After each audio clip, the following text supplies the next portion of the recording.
had knowledge of HIV. I've had a lot of people in my life prior to becoming positive that were positive. And typically at that time frame, they were all dying shortly after becoming positive. So my thought was, okay, HIV means death.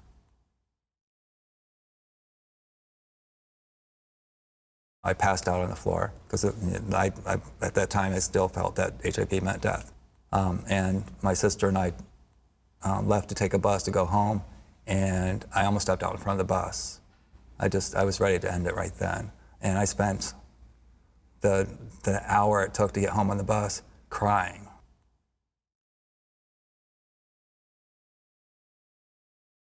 My mother, when she found out, I called her on the phone. First thing you do is you call your mom when you're having problems. Excuse me.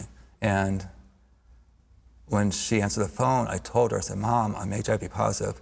Her expression was, "Well, what do you want me to do about it?" and hung up. And that was the last time I ever actually spoke with my mother, and that was almost 16 years ago. I told my employer, she fired me. And then I went home, and the girl that was my landlady used to work with me, and that boss told her, so I got kicked out. So I was on the streets, I was homeless, no friends, no food, no nothing. And I was at, you have that tether and you're like, oh my God, that tether just broke. So I spent 6 months on the street, just going from place to place, to shelter, and I couldn't do it anymore. So I started building myself up. I went to a local ASL, got help, found friendships there, started participating in that, and started getting better, and finally got a job and got my own place.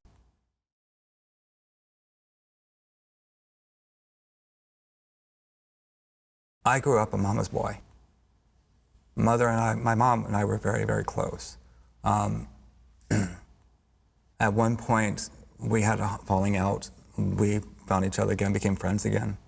And then when she found out I was positive, in a sense, she disowned me. And for the 15 years, less than that, it's actually 13 years, I had been writing her out every week, sending her a message, letting her know I'm okay, giving her information on what HIV is and that it's not a death sentence, and never got anything back.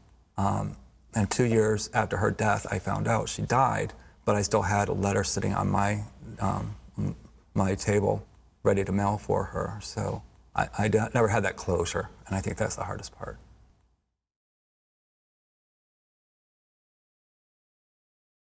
When I accepted it, I accepted myself and realized that, yes, I have HIV, but I'm no different than I was yesterday, no different than I was a year ago or 10 years ago. I just have this little thing called HIV.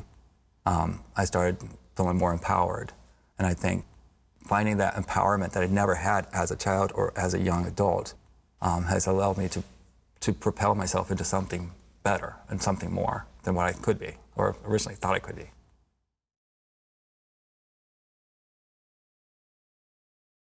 When I first started taking medication, it was very disruptive to my body. I was working full-time in a restaurant anyway, so I was working 70 hours a week, and I had this new medication that was causing diarrhea and all these other side effects. And the medication itself was destroying my intestinal tract and my immune system. And I developed Kaposi sarcoma, which is chaos, in a sense, a form of cancer. And I had lesions all over my body. And those lesions made me feel like a leper. I wouldn't leave the house because I had big bulbous black lesions all over. And then at the same time, I ended up getting an infection with MRSA. So wham, bam, So I was dealing with that. And those medications, like I said, they were so disruptive, not just physically, but emotionally and mentally. I'd have horrific nightmares. My God, the nightmares. Dreams that my sister was getting run over by a car, or that someone was being beheaded, and it was bloody and gory and horrific. And to the point that I would wake up screaming. When I was really ill, and I was dealing with the chaos and the side effects of medication and stuff, I had my door open to my apartment. And as I was cleaning, I heard a screeching sound, and then something ran in my front door. And I thought it was a raccoon because it was big and ugly and furry and disgusting looking. And I investigated, it was in the back room in the corner, and I finally realized it was a dog. So I had a cat at the time, and I put down a bowl of cat food, and it ate the whole thing. And then I put down another 2, ate all of that. Then I put down like 3 bowls of water. She drank all the water. Finally, I was going to call the SPCA, have them come out and take the animal away.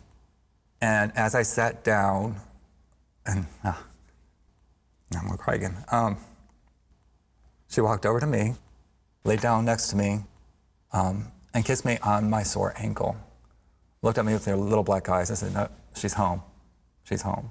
And I called the vet, and a person voluntarily for free groomed her. And once they groomed her, she was a little tiny 7-pound Shih Tzu poodle mix, and she's adorable. And the greatest thing is she's well trained. I didn't have to train her. She tells me when she has to go to the bathroom. She barks, and I tell her to use her inside voice, and she lowers her voice. I mean, she's my girl. And I call her my angel girl because I was really ill at the time and reclusive. Taking care of her allowed me to realize there's more in life. And that nurturing part came out. And walking her around got me out of the house to get exercise. I met more people, and my life opened up. So she's my angel. She's my angel.